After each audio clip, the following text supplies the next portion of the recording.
My name's Tracy Fox. I've been an Audubon member for many years, participate in the counts still pretty regularly, and I'm glad to be here tonight. I work a lot on environmental issues. I spent about the past 10 years working on issues related to closing coal plants in the area.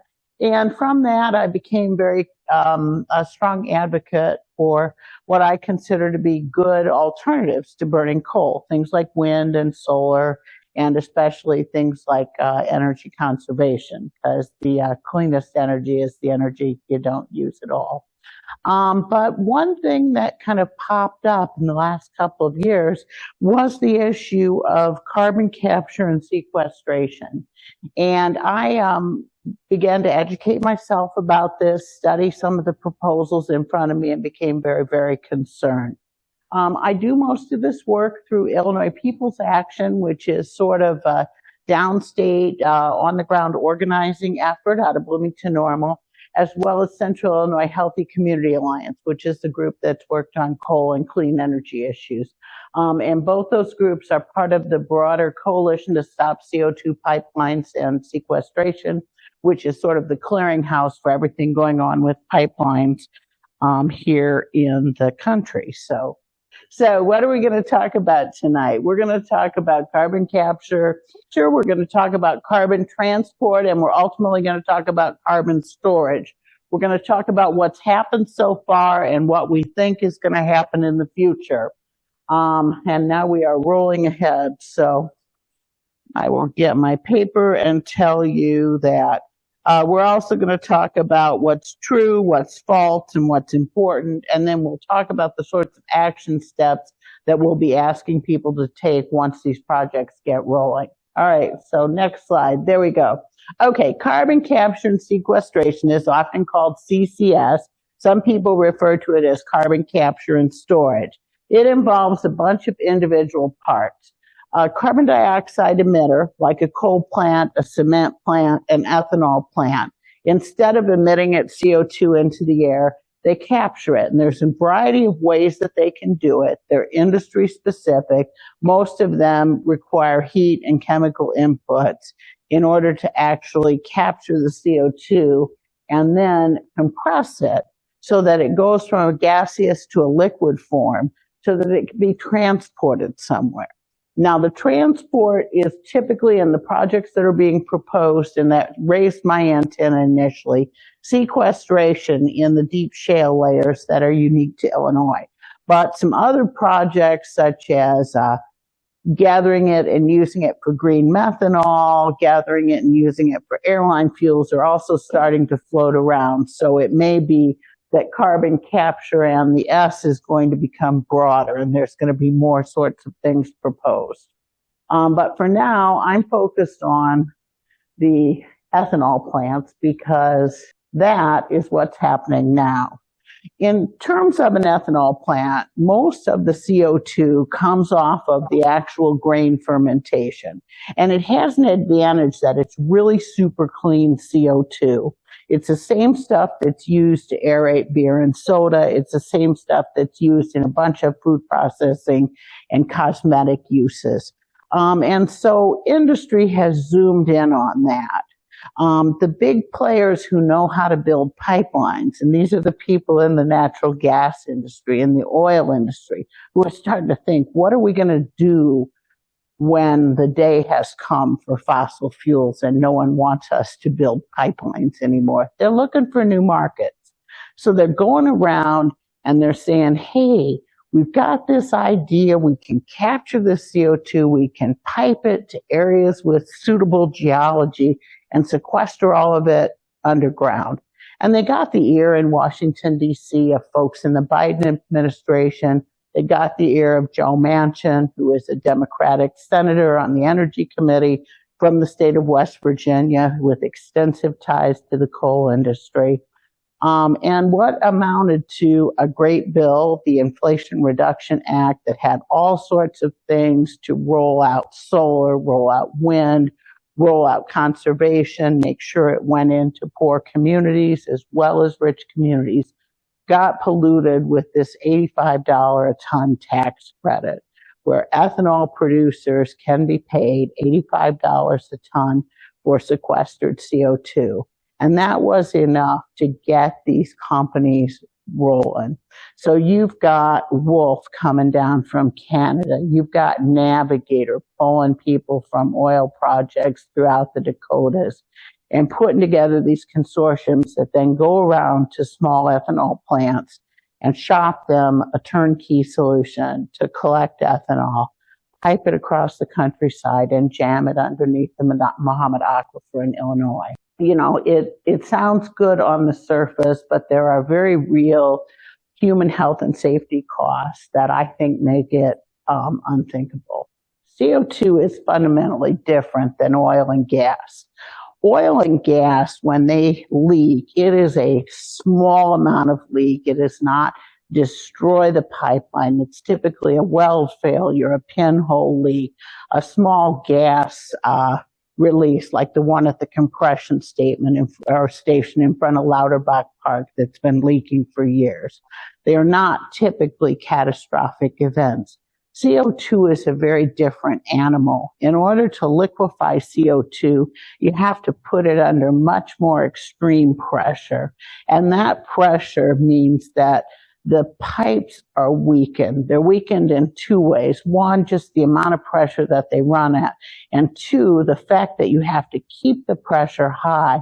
So you're constantly having to repressurize.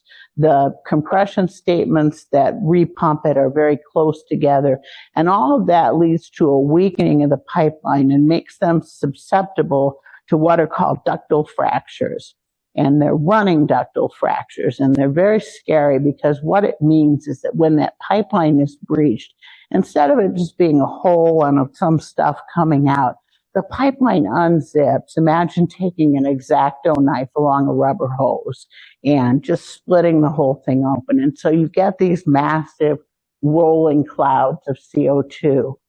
The other thing that's really scary is the CO2 is also has to be extremely clean, hence going back to why the ethanol plants are kind of ground zero for doing this, because it's clean CO2. If it's contaminated with anything, even water, the integrity of the pipeline is even harder to guarantee because the CO2 plus water makes carbolic acid, which is a real enemy to pipelines and especially to pipeline welds. So weld failures are a possibility, general corrosion of the pipe. There's just a lot of concerns with doing it. The companies that are proposing to do this like to minimize it. I've been in rooms where they've said, oh, it's the same thing that fizzes your soda, or, it's absolutely no problem at all. It's in the air. We all breathe it. Well, it's just like everything else. It all has to do with time and exposure. And I think that when you look at the statistics, you realize this isn't something that we want in the neighborhood. CO2 in high quantities is an asphyxiant. You don't have enough oxygen in the mix, you can't breathe, and you're going to be unconscious, you're going to die. It's heavier than oxygen. So what happens when you have these pipeline ruptures is that instead of dissipating into the outer atmosphere like natural gas, it hangs at ground level. So you get these heavy concentrations and they do not move. They don't disperse. And depending on the weather and the topography, it could go to a lower lying site. Like I really worry about the Illinois River Valley. That, as it comes down out of the bluffs, that the south side is going to just be covered with a cloud of CO2. And then there's the issue of the river crossings at the Spoon, at the Mackinac, at the upper branch of the Kickapoo, as well as at the Mississippi and the Illinois. The effects of CO2 on your body are well known because CO2 is used in so many industrial applications. OSHA and NIOSH, which deal with the industrial and occupational safety standards, have studied it for years. And, at even low volumes, it causes drowsiness, mild narcosis, you have increased blood pressure, it gets harder to hear. And as it rises, you get confused, you begin to stagger, you have difficulty breathing. and eventually you go unconscious and then you die. And I think that the potential for a mass casualty event is very, very real. CO2 exposures and effects. This is from the NIOSH and OSHA standards that at 4%, it's a immediate danger to life and health, and at 10% or more, it's death. 5 to 7% leads to unconsciousness. Now, the companies don't like to talk about this. They don't like to present this sort of risk data in any meaningful way. But in the course of starting and litigating 2 applications, one by Navigator, one by Wolf, some information has come out. This is the non-redacted part, and don't ask me why some of the numbers were redacted and others weren't, from the Navigator filing.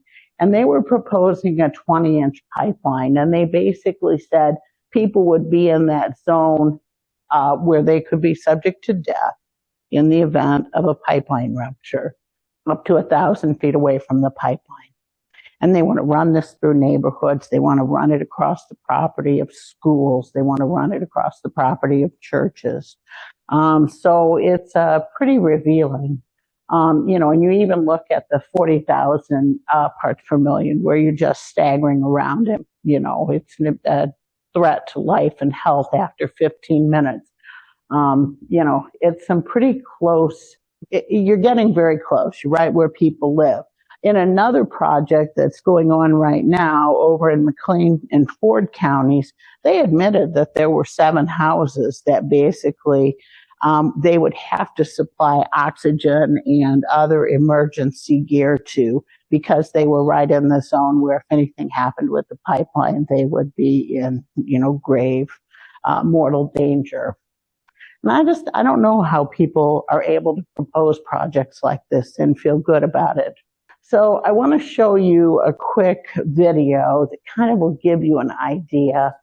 This is an 8-inch pipeline. It was done in a controlled scenario over in England, just in a purpose of testing it for stuff they're considering there and in Scandinavia. And you can see, the initial huge cloud of CO2 and how it stays at low areas, and continues to go out. And when I think about that, I think about it going through the south side of Peoria. And I think of the warren of old buildings down by the river and all of the places where the CO2 could accumulate. And I think of all of the small houses with crawl space type basements that could accumulate CO2. I think about the way that the stink from the ethanol plant already hangs in the air there on a hot summer day. And I can't imagine the CO2 would do anything any different if we allowed it to come into the city limits. And that would be somewhat different than anything that has been done so far. There are no examples of CO2 pipelines running through urban areas. But we know what this looks like, not just from test scenarios, but also from real life examples on the ground. One of the things that if you spend any time with the pipeline conundrum, you come across is Satartia, Mississippi. This is Yazoo County in rural Mississippi. This is a county with less population than any county in Illinois. And we've got some real rural ones down south. What happened there was on a Saturday night, a Denbury pipeline burst. And, there were some alarm failures, there were some notification failures, but that pipeline burst and a number of people were harmed.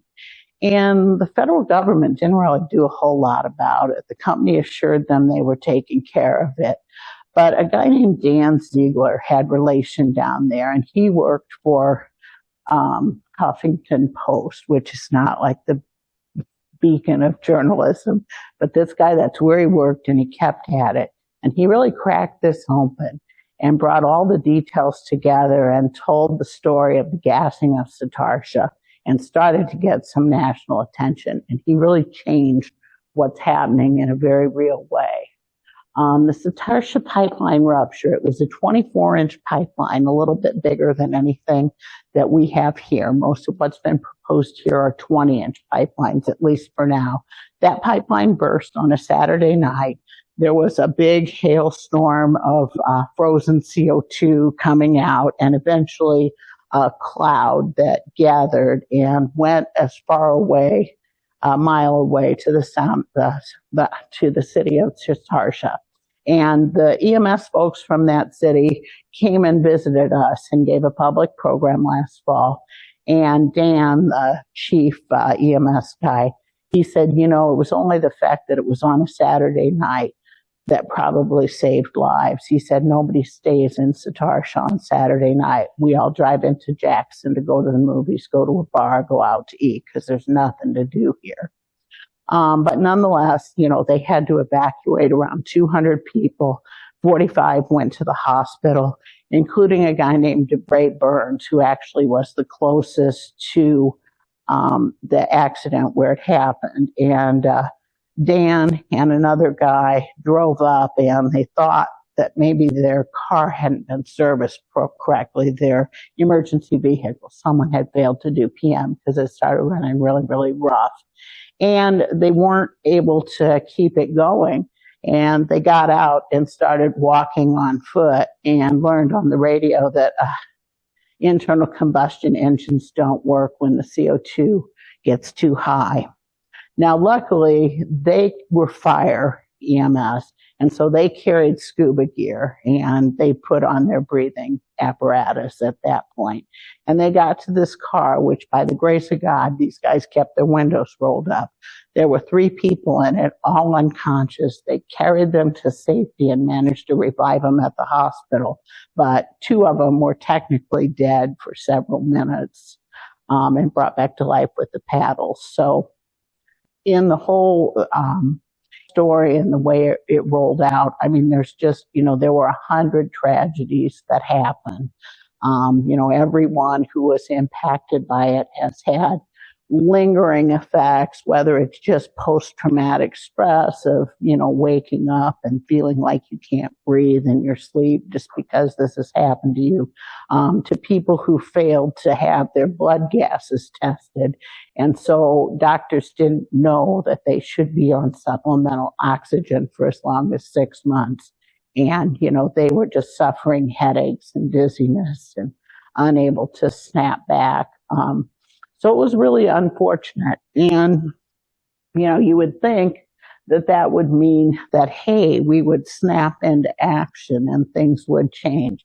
But that's not necessarily the way it went. In fact, there was another accident about 6 months later, not as severe, but still didn't have all the protocols in place.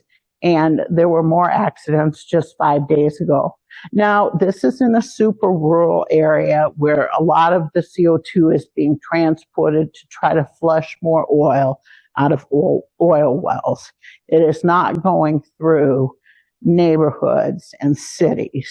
You know, it still is putting people very much at risk. But what is being proposed in Illinois and the Midwest is of a whole nother layer together. So, you know, I kept looking for who's in charge. Why isn't someone doing something? And there's a whole mess of players that have responsibility for this. First and foremost is PHMSA. That's the Pipeline Hazardous Materials and Safety Administration, and they're a branch of the Federal Department of Transportation. And after Dan's article on the gassing of Satartia and all the coverage from NPR and the New York Times and everyone else that followed, PHMSA did announce that they were going to redo all of the pipeline regulations to have new, more protective regulations for CO2 pipelines. Those have not been published to date. That work is ongoing, and yet these projects are moving forward. In some ways, it seems like they're moving forward because they would like to get grandfathered in place before new regulations happen. That's just kind of a typical thing you see in the regulatory environment. Other groups include the Army Corps of Engineers, which is supposed to be safeguarding all of the permits for having these pipelines cross rivers and creeks. And usually there are a lot of additional protections, double-walled pipelines and different things when they're around water. But so far, the Corps has wanted to treat all of the permits for an individual application as one. So there wouldn't be an individual review of the Mississippi crossing versus the Peoria crossing on the Illinois versus, the crossing on the Mackinac, which is just crazy because each of those has very different terrain, some more subject to erosion than others. And kind of backing up to Satartia, that's an erosion story where just after a couple of weeks of good rain, the slope of a creek crossing sort of gave way and the pipe bent a little bit and the CO2 burst. There's also the Illinois Commerce Commission, which approves the routes that pipelines take. So we've been taking a lot of our advocacy and our legal work is happening in front of the ICC as we try to say these pipelines aren't safe to be around schools. They aren't safe to be around nursing homes. Our rural communities don't have the first response necessary to drag people out of harm's way. Our hospitals don't have the capacity to deal with the number of people that would be heading to them for services in a mass casualty event. I mean, for Pete's sakes, the city of Peoria provides emergency response supplemental services as far away as Galesburg. When you're talking about 15-minute exposures, critically endangering health, those sorts of response times are really not helpful. Couple that with the need for electric vehicles to actually move into these dispersion plumes, and get people out. I mean, it's just not realistic. The EPA is also involved kind of at the fringes, but they could do a lot if they would be galvanized to action. On the capture side, all of these companies that are emitting in large quantities have air and water permits. And certainly the capture operation is going to lead to the need to regulate more air and water emissions. So, I mean, that'd be a possible way to deal with it. The other end of it, the sequestration end, the Illinois EPA is also responsible for the Region 5 US EPA is responsible for permitting the injection wells that will jam all of this stuff deep into the shale. So that's another place where potentially we could see some action. But right now, no capture operations have been permitted and no sequestration wells other than some test wells done in Decatur down in the back in the early 2000s.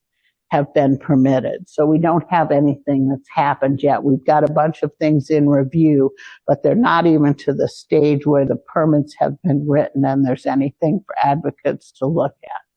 And finally, there's county boards. There's some interplay between all of this and zoning. And so, that's another way that we're trying to work on beefing up regulations to make this helpful to people. Now, carbon dioxide in the air bursting out of a pipeline is a mass casualty event and very scary. Another event that really bothers me is what could happen with the sequestration. You see that it goes down below Cap Rock, below aquifers, below, the overburden and the dirt that's on top of the land, goes down very far into the earth. But that assumes two things. One, that well casing is absolutely pristine and never has any leaks or cracks or whatever. And number two, that we completely understand the stratigraphy of those underground layers. And we know that there's no cracks, there's no seams that we're not aware of weaker rock, and that it will all stay down there. And I don't know how we assume that. When we look at like this Navigator application, and you start looking at the time frames, they say that by 2040, the well will be capped. Going up to 2055, they're going to quit monitoring it. By 2140, 60% of it is still down there. And it's only, at 12,025 that the CO2 would be totally inert. So, you've got a real long-term storage situation there. And the places where they want to store it, especially those 2 stars over the green and that one up at the top and that one there, they're dangerously close to an area called the Muhammad Aquifer. And that is a drinking water aquifer that's used by our friends in Bloomington Normal and Champaign-Urbana, in Clinton, Illinois, and all the other little towns around them. That's where everybody gets their water. And the EPA has studied it enough to know that they designated it a sole source water supply, which really means that the folks in these areas don't have other options. This is the water that they're going to get. And if it gets contaminated by CO2 coming up into it, then there's going to be trouble, because it's not just the CO2 is going to carbonate the water in the Muhammad Aquifer. It's more than that. Some of those shale layers that lie between where they want to store the CO2 and the aquifer are laden with heavy metals. You've got your lead, you've got your manganese, you've got several types of chromium that can show up in there, and I don't know what else. But when that CO2, which could mix with water, gets wet, it starts eroding these other rocks. You can have problems that aren't just carbonated water, it's water that people can't drink. And that becomes a really serious problem when you're talking about the drinking water source for 1 million people. This is just an overlay of all the community water supplies on that same map. So what's happened? We've raised this alarm, and the Navigator project, which was the first to go to ICC, got withdrawn. Advocates presented all this information to the Commerce Commission. Commerce Commission staff independently reviewed everything and advised the Commission, don't grant this permit. So Navigator withdrew. Wolf, same thing happens. They go forward, they, provide all this information. Advocates provide a bunch of information saying basically the same thing. We're concerned about health and safety. We don't think you can do a good enough job on this. Wait for the PHMSA regulations. Show us how you're going to do the capture, show us how you're going to do the storage. And the technical staff there say the same thing. We can't recommend that this project goes forward. So Wolf withdraws. So we got 2 big victories, but they both promise that they're going to be back. Now, will they or won't they? I don't know. Our third project is a little more interesting because it's very small. It runs just from Gibson City in the corner of Ford County into the corner of McLean County. It's about a 7-mile pipeline. But strangely, it's more than 12 times the amount of pipeline diameter that you would need for being able to capture the emissions of the Gibson City ethanol plant. So it looks like they got something else up their sleeve. And when we started looking at the ownership of that Gibson City plant, although they have some local owners who are front and center, there's also a majority stake of it is owned by Rex America, which has ethanol plants at all these other locations. So it looks to me like they are just taking a different approach to trying to get the camel's nose into the tent, or whatever you would say. Start small, look innocuous. But, they have filed their application. Advocates have pushed back. The staff at the ICC has reviewed all of this and still said, not safe, don't do it, to the commissioners. But they've come back with a scaled back project. They're moving from the big pipe down to an 8-inch pipe, but they're going to run 2 of them side by side. They're only going to put 6 houses in that zone where you could be part of a mass casualty event. And they think that's okay, and they're still pushing forward. So it'll be interesting to see what happens. We've also got Alto Vault. They were running thumper trucks at that area where Tazewell County and Logan County and McLean County meet. And those are like assessing the underground vibrations or something to determine good places to site this. Now, those trucks have not been reported in about 3 weeks. So apparently they've got their data and they're crunching it. But, you know, we've been told that it's another oversized project. And I find this pretty rich because the Alto Ethanol Company in downtown Pekin was just fined $500,000 for flouting all kinds of reporting and, you know, they disassembled pollution control equipment and other great stuffs like that. And yet somebody would entertain letting them do this kind of project. It's just so outrageous. I don't even know where to start.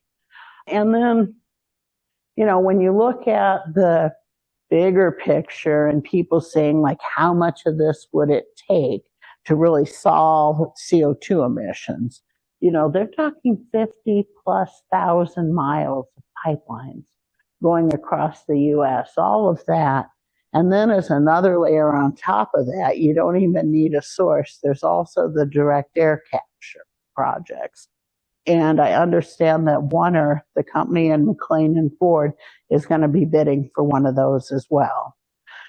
So, I mean, it's just sort of keep an eye on stuff and, you know, wait until there's something to do. I mean, you know, we have legislation that we're trying to pass, but it's hard to get legislators too plugged in on that without, you know, a project actually on the cooker. You know, whenever we spin up one of these legal cases, there's a tremendous amount of fundraising that has to happen. You know, we needed $50,000 to defend ourselves against, you know, a tremendous amount of outreach to local governments and just people being aware, putting signs in their yard, neighbors supporting neighbors. Because, you know, folks have a lot to lose with this. I mean, I went door to door in parts of Pekin by the ethanol plant, and a lot of those people felt like if their house was this close to all of it and they weren't able to sell it and it wasn't safe to live there, that even if they were bought out, that it wouldn't help them because they couldn't find any place else to go for the little amount of money that some of those houses are worth. I mean, these are very poor areas, and that's a very real fear. You know, the little school there, Rankin School District, it would just go, I mean, it would just parallel the school building and the soccer fields. And, you know, it's like, to me, whoever drew this map, hard to really imagine what these people would do to get their project jammed through. Anyway, I encourage you all to, you know, respond to the call when you see it, asking for people to speak out against this, asking for people to show up at meetings. You know, if you're interested in getting on a mailing list, I would be happy to take your email and hook you up with the Coalition to Stop CO2 Pipelines. They kind of coordinate things at the state level. And just, you know, we're really thankful for our local media. As much of a skeleton crew as they're running on, the Journal Star, WCBU, both TV stations that still have acting news crews have all showed up and done some great reporting. We've also had, you know, stories by Phil Luciano, been on the Greg and Dan show, and all sorts of things like that. So, and then there's the whole farm outreach. There's a whole other group of people that are working with ag media and getting the word out, because farmers, you know, I could talk about farm effects too. Anyway, I don't want to belabor it. I've given you a lot of information, and I would be happy to take any questions you might have. Thank you very much. Does anybody have any questions for Tracy? Yeah, in terms of the CO2 that's transported in a pipeline, my understanding is that it's a liquid format. Yes. If it fails, does it then revert to a gaseous, or does it go into a dry ice type of? Some of it will come out as dry ice, but the majority of it will be gaseous. This direct air capture, could you talk about that a little bit? So basically the concern is, first, we've got all these plants that are making CO2 and they need a place, right? Is the problem that if they're taking it directly out of the air, well, then again, they need to put it somewhere. Right, exactly. The direct air capture would follow it's very low. I mean, the amount they can capture out of the air, the yields are very low. It's very energy intensive. Mm-hmm. But if they can get it, they would stuff it in a pipeline by compressing it until it was a liquid state and would flow in the pipeline. Yeah. And then it would be sequestered. And there's some even higher than $85 a ton bounty on doing that they could qualify for. So I'm sorry to hog this, is there an equivalent sort of strategy for shifting gears into another option? I mean, obviously what we need to do is stop making so much CO2. Right. Right. Is there any other technology that we can point to and say, this is better than that? Well, I mean, there's electric cars and solar and wind power plants. All this non-carbon dioxide. We do get down to a kernel of industries, steel and cement, that are really essential. I don't know how we run the country without those things. And they are very heat intensive. But, they're beginning to do more and more with electric arc furnaces as opposed to the traditional fossil burning processes for steel. And there are some new processes with cement that are less heat intensive. Will we get there in time? It's hard to know. But where they're starting, which is ethanol plants and propping up dirty fossil fuel plants, giving another decade, 2 decades, 3 decades, to places like Prairie State down in Marissa, Illinois, or, older plants like Powerton and Pekin. My answer is no. I don't think it's a reasonable trade-off. We're once again asking a few people to be a sacrifice zone. The ag community is thinking about land taken out of production, and I'm thinking about land that's taken out of conservation, or what the conservation impacts are going to be from pipelines. And I think about all of the asset intensity that occurs when they build a pipeline from Iowa to Decatur, essentially. Yeah. And the funding of that really is from our tax dollars. Is that true? That's absolutely true. Okay. It's $85 a ton tax credit, free and clear if you can build it. And so, it's a huge diversion of funds that have been set aside to deal with climate change. And this is how they're going to be deployed. Speaking to the ag impacts a little bit, Pete, one of the biggest concerns is the way that it affects the soils, the microbes in the soils, and it changes the weed mix. And for farmers, that's important. They say that you see productivity losses for up to 15 years. And when you talk to the people who are finding existing pipelines in the ground, and they use drones to find them by looking for the places that are especially green and rankly weedy. So to me, it's another thing that's going to favor invasives. We know what happens when soils get disrupted here and they're not carefully cared for. Tallgrass prairie, what comes back? It'll be a massive invasive weeds. And so these companies really are essentially after our tax dollars to build these things. They're not really looking for, are they looking for other solutions, or are they really just? No, these are consortiums that are put together that are largely folks who already have experience in pipeline building. That means they are people who are building oil and natural gas pipelines and want to ensure that they continue to have projects. Like Wolf is actually a company that was put together by the Canadian Pension Fund.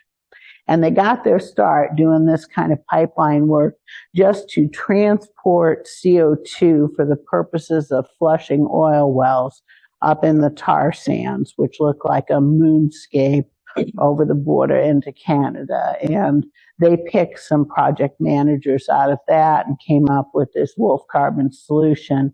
And then they started going around trying to cut a deal with ADM, trying to cut a deal with Biourgia downtown, and, you know, put together something that the Canadians felt would be profitable to invest their pension money in. So one more comment, and it's rhetorical more than anything. It just seems like it's going to take a few years, but pipelines for water to the Southwest in particular are going to be necessary. Yeah. It seems like it. I have a question about sequestration. So the idea is that the CO2 will be piped deep underground in certain rock layers where it'll stay there forever. Mm-hmm. I mean, do they really believe that it's going to stay there forever, or is it going to seep out after a while? I mean, they don't have, the State Geology Survey assures us that this will be great, but most of their technical publishing has been on how to convince people that this is great rather than really scientific papers. That seems to be their main area of interest. But there have been a couple of problems with storing natural gas underground in Illinois.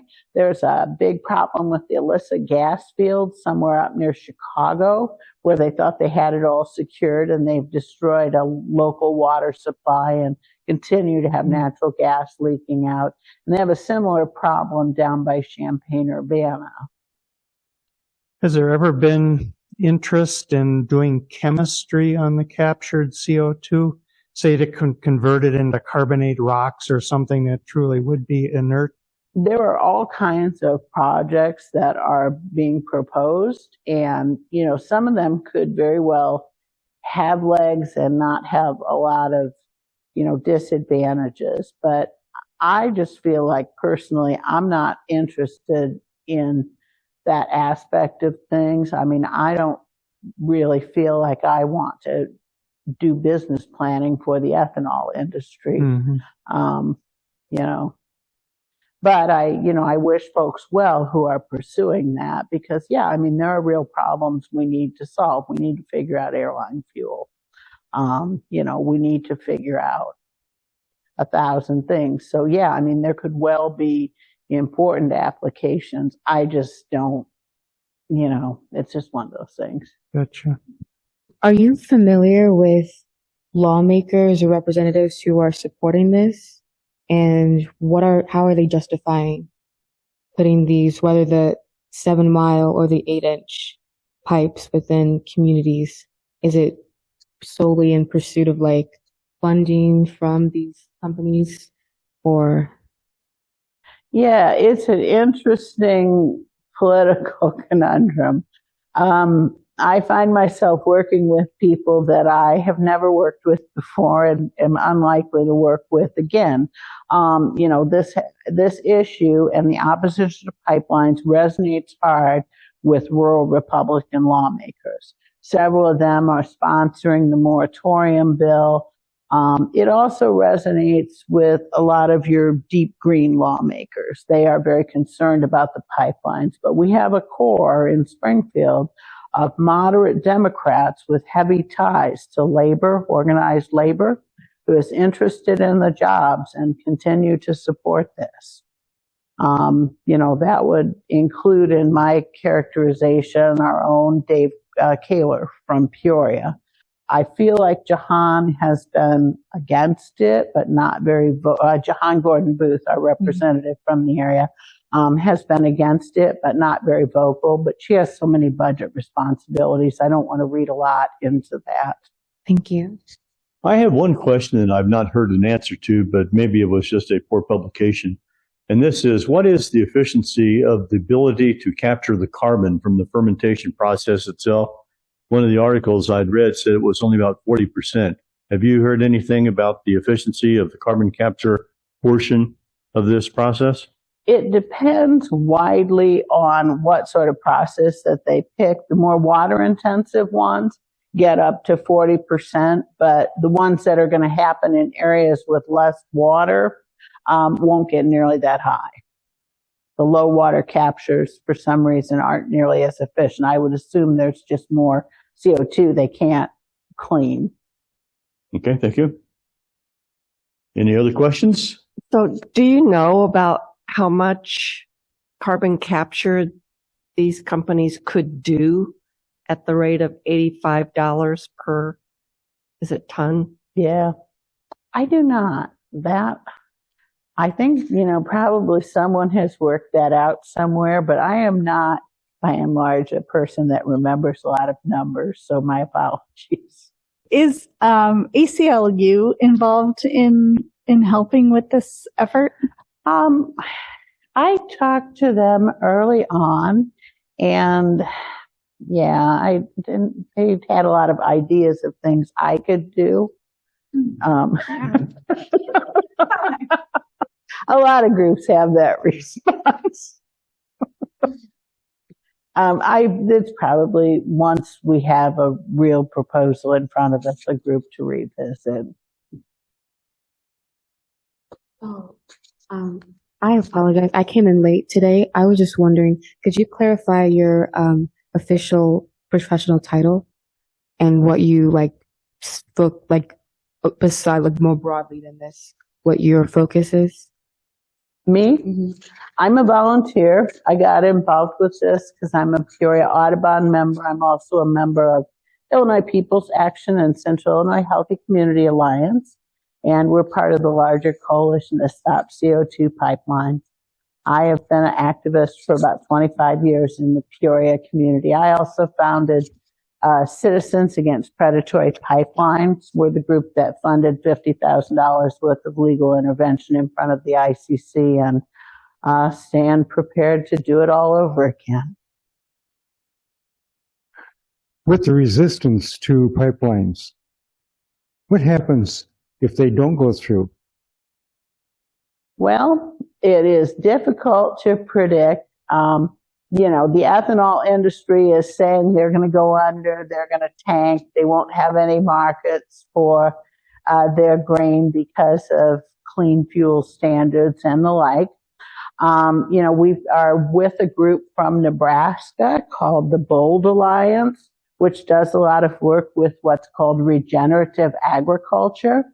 And there are many ways that corn can meet the clean fuel standards without sequestering carbon. That includes better soil practices, crop rotation, and all sorts of agronomic things that can be done to actually sequester carbon in the soils and heal the earth. But that's, just a choice that each farmer would have to make. Well, Tracy, on behalf of Peoria Audubon Society, we really appreciate you coming in tonight. No so thank problem. you very, very much. Thanks for having me.